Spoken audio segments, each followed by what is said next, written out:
Hello viewers, first step में आपका स्वागत है। आज हम फिर से आपको इस चैनल पे कुछ ज्ञान की बातें करने आए हैं। टॉपिक हमारा रहेगा एंटरप्रेन्योरशिप, बिजनेस आइडिया। एक बात कहनी थी आपसे, अगर आपको ये चैनल सही लगता हो, जानकारियाँ इसमें सही मिल रही हों आपको, तो इसको सब्सक्राइब कीजिए और इसका बेल आइकन ऑल वीडियोस के लिए दबा दीजिए, ताकि आगे आने वाले सारे वीडियोस आपको यहीं पर मिल जाए और आपको हर एक information crisp, focus, to the point मिलेगा। इकोनॉमिक्स, मैनेजमेंट, कॉमर्स और भी अलग अलग डिपार्टमेंट से रिलेटेड जानकारियां हम आपको यहाँ पर साझा करेंगे।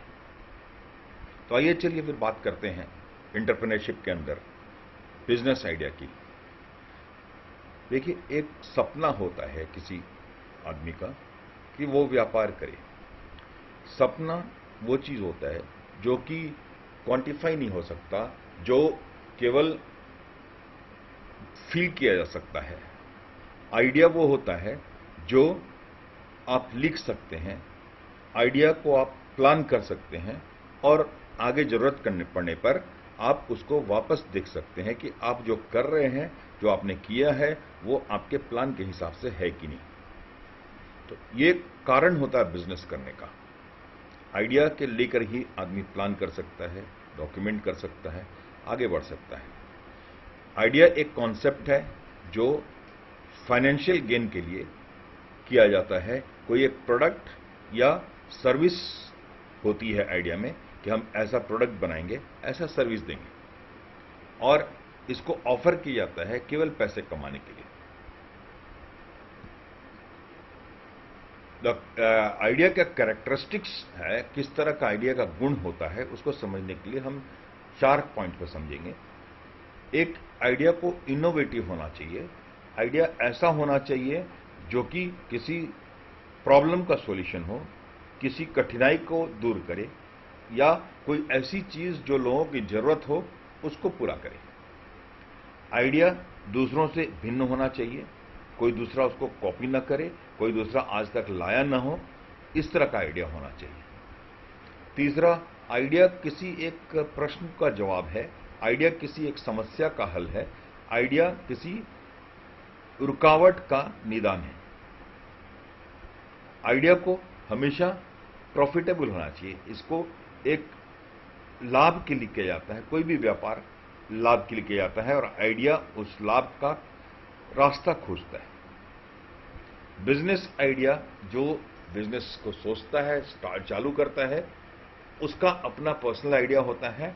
उसको दो चीजों को देखना चाहिए कि इस आइडिया में हमारा कोई वैल्यू प्रोपोजिशन है कि नहीं है, जिससे मार्केट में फायदा हो, और ये कॉम्पिटिटिव एडवांटेज देगा कि नहीं देगा। कॉम्पिटिटिव एडवांटेज समझने के लिए मेरे इस चैनल में कॉम्पिटिटिव एडवांटेज पे बहुत सारा, 2 भाषाओं में बहुत सारा स्लाइड्स है। आप उस फिल्म को जाके देखिए, उस वीडियो को जाके देखिए। आइडियाज जो होते हैं किसी बिजनेस के लिए, शुरुआत के लिए बहुत जरूरी होती हैं, और बड़ा आइडिया बड़ा सोच लाता है, बड़ा सोच बड़ा व्यापार कराता है। जिसकी जैसी सोच उतना बड़ा उसका व्यापार। आइडिया किसी व्यापार को शुरू होने का कारण होता है। आइडिया आपके सोचने की क्षमता के पर निर्भर करती है कि आप आइडिया क्या कर लेते हैं। आइडिया एक अच्छा आइडिया हो सकता है, गुड आइडिया हो सकता है। वो गुड आपके लिए है कि सभी लोगों के लिए है, ये आपको देखना होगा। आइडिया ऐसा होना चाहिए जो जितने भी स्टॉक होल्डर हैं, चाहे वो एम्प्लॉय हो, सप्लायर हो, या आपके कस्टमर हो, या कोई भी आपके व्यापार से संबंधित लोग हैं, उनको अट्रैक्ट करे, उनका इंटरेस्ट को अपनी तरफ अट्रैक्ट करे। कस्टमर्स और एंड यूजर सारे लोगों को आइडिया को अट्रैक्ट करना चाहिए, उसमें इंटरेस्ट होना चाहिए। आइडिया का कहां से आएगा आइडिया, उसको समझने के लिए हम इसको 2 भागों में बांट सकते हैं, अंदर के इंटरनल सोर्सेस या बाहर के एक्सटर्नल सोर्सेस। इंटरनल सोर्सेस में आपका रिसर्च एंड डेवलपमेंट डिपार्टमेंट है, जिसका काम ही है कि रोज रोज नया चीज खोजना, कैसे इंप्रूवमेंट का रास्ता निकलेगा प्रोडक्ट में और डिलीवरी प्रोसेस में, उसके लिए रास्ता खोजना, उसके लिए साधन देखना, क्या सुधार किया जा सकता है प्रोडक्ट में कि लोगों को और अच्छा से अच्छा मार्केट मिले। दूसरा एम्प्लॉय है जो उस काम को करते हैं, वो एम्प्लॉय आपको एक सुझाव दे सकते हैं, एक नया आइडिया दे सकते हैं कि आपको क्या करना है आगे। आइडिया आपका कंप्यूटर डिपार्टमेंट दे सकता है या इंजीनियरिंग डिपार्टमेंट दे सकता है। जब आप व्यापार चालू करते हैं तो 5-6 चीज़ों का लिस्ट आपने बनाया होगा। एक व्यापार को आप चालू लेकर के चल रहे हैं, बाकी चीज़ों को आप वापस घूम करके देख सकते हैं कि उसमें से कौन सी चीज़ आपका काम आ सकता है आज। उसको शेल्फ आइडिया बोलते हैं। कई बार आइडिया कंप्लेंट रजिस्टर से आता है, कंप्लेंट सिस्टम से आता है कि आपको कंपनी को या आपके जिस कंपनी इंडस्ट्री में आप काम कर रहे हैं उस इंडस्ट्री से आपको कस्टमर को क्या प्रॉब्लम आ रही है, उसका क्या कंप्लेन आ रहा है और उस कंप्लेन का सॉल्यूशन क्या है, ये खोजते खोजते आपको एक नया आइडिया मिल जाएगा बिजनेस का। कई बार कस्टमर सर्विस डिपार्टमेंट से आइडिया मिल जाता है कि कस्टमर को किस तरह से सेटिस्फाई किया जा सकता है, किस तरह से उसको खुश किया जा सकता है, इसका रास्ता खोजते खोजते आपको एक नया बिजनेस का आइडिया मिल जाएगा। कई बार आपका सेल्स फोर्स जो है, जो मार्केट में काम कर रहा है, वो आपको काम करने का नया सुझाव दे सकता है, नया आइडिया दे सकता है। अब आइए एक्सटर्नल फोर्सेस के बारे में समझ लें। एक्सटर्नल फोर्स में होते हैं कस्टमर, जो जिनके लिए आप प्रोडक्ट और सर्विस बनाते हैं, वो आपके प्रोडक्ट के बारे में विचार बता सकते हैं आपको और आपको एक नया आइडिया दे सकते हैं प्रोडक्ट को इंप्रूव करने के लिए। कई बार आपके जो चैनल मेंबर्स होते हैं, रिटेलर, डिस्ट्रीब्यूटर और पार्टनर्स, वो आपको बिजनेस का आइडिया दे देते हैं। आपको कॉम्पिटिटर जो होते हैं उनके बारे में आपका स्टडी आपको नया आइडिया बिजनेस का देता है कि आपका कंप्यूटर कर क्या रहा है, कहां से प्रोडक्ट ला रहा है, क्या टेक्नोलॉजी ला रहा है, किस तरह के स्किल सेट को लेके आ रहा है, कहां पर वो प्रोडक्ट बेचने जा रहा है, क्या दाम पर प्रोडक्ट बेचेगा, टेक्नोलॉजी कौन सी उसने लाई, ये सारी चीजें आपको एनालिसिस करनी चाहिए और आपको एक नया बिजनेस का आइडिया मिल जाएगा। कई बार आप प्रदर्शनी एग्जीबिशंस में पार्टिसिपेट करते हैं, जहां पर बहुत सारे सप्लायर और बहुत सारे कस्टमर एक साथ हाथ मिलते हैं आपको, वहां पर से आपको बिजनेस का एक नया कस्टमर का एक नया रुझान, नया प्रोडक्ट का डिमांड आपको मिल सकता है। इसके अलावा पब्लिकेशंस, किताबें, मैगजीन्स, न्यूज़पेपर, इन सब जगह से आपको आइडिया मिल सकता है। कई बार इंस्टीट्यूशंस, यूनिवर्सिटीज, ये लोग नया नया प्रोडक्ट लेके आते हैं, वहां से आपको आइडिया मिल सकता है। एक्सटर्नल सोर्सेज को हम दो भागों में बांट सकते हैं, फॉर्मल और इनफॉर्मल। फॉर्मल में आपका बैंक्स है, गवर्नमेंट एजेंसीज है, बिजनेस कंसल्टेंट है, ट्रेड मीट्स हैं, एग्जीबिशंस हैं, यहां से आपको लिखित रूप में, कागजी रूप में आइडिया मिल सकता है। इनफॉर्मल सोर्सेज में आपके फैमिली, फ्रेंड्स, कलीग्स आपको कहीं ना कहीं से एक आइडिया दे सकते हैं। आपका newspaper, magazine, books, journal, catalogue, ये सब आपको आइडिया दे सकता है। आइडिया आएगा किधर से? आइडिया आएगा आपको चीज़ों को देखने से आइडिया आएगा, वो उसको प्रॉब्लम को किस तरह से सॉल्व करें, कहाँ पर उसको में सुधार के इम्प्रूवमेंट का स्कोप है, वो देख करके आप समझ सकते हैं नया आइडिया। दूसरा, कोई बहुत बड़ी समस्या हो, छोटी सी समस्या हो, उसके लिए आप सॉल्यूशन खोज रहे हैं तो एक नया आइडिया आ जाएगा।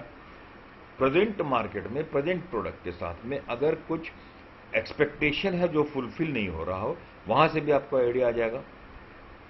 कई बार आप किसी का मदद करने जा रहे हैं और बातचीत के क्रम में, मदद देने के क्रम में आपको एक नया बिजनेस का आइडिया निकल सकता है।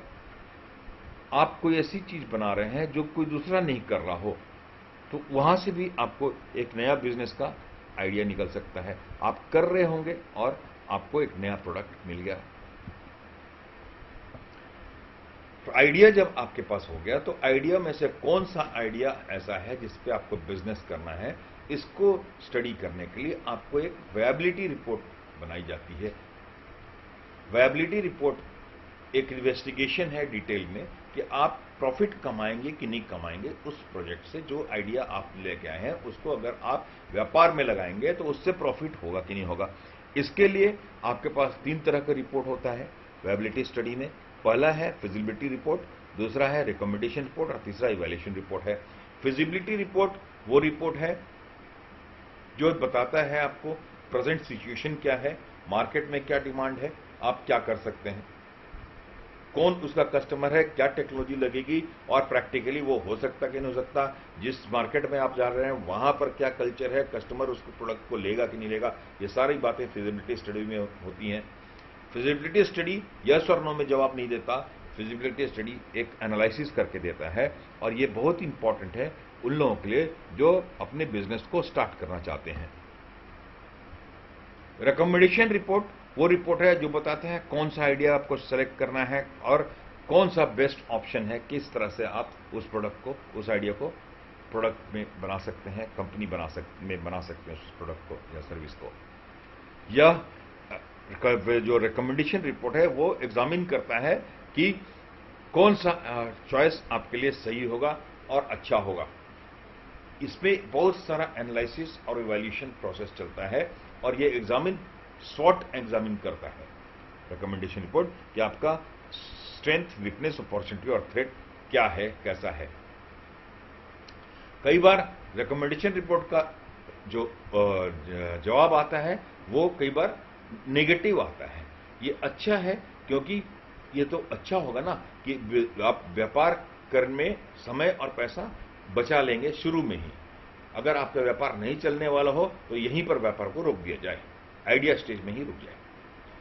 इसके बाद इवैल्यूएशन रिपोर्ट आता है, वो एक न्याय संगत, तर्क संगत बात होती है। ये आपका जो आप प्रोजेक्ट ले रहे हैं, जो प्रोडक्ट आप बनाने जा रहे हैं, वो प्रोडक्ट काम आएगा कि नहीं आएगा, सक्सेस होगा कि नहीं होगा।